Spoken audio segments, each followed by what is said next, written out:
อนนางเมียหอบตัวนี้โมหูข่าว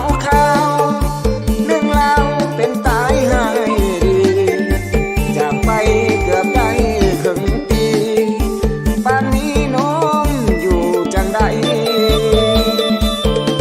คอยคำลงแรงสิ้นแสงสว่าง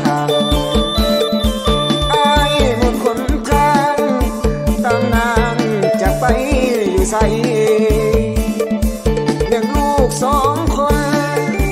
กังวลหาแม่สายใจอดคิดสงสารบ่ได้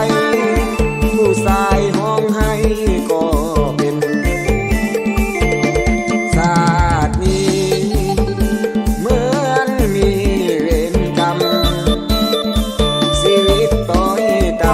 ำเงินคำขาดเคินเพราะเหตุนี้น้องคนดีเจ้าจึงห่างเหินคงเป็นเพราะอ้ายขาดเงินน้องจึงเมื่อเมียขาดอ้ายไปเสียงจมจากสายที่เป็นเพราะห่างเหลือเพียงผิดหวังข้างคาซ้อนอยู่ภายในบ่ฮู้เหตุผลเจ้าตนหนีไปอย่างใดหรือเกลียดอ้ายจนเกินไปน้องทิ้งที่ไม้เลี้ยงลูกสองคน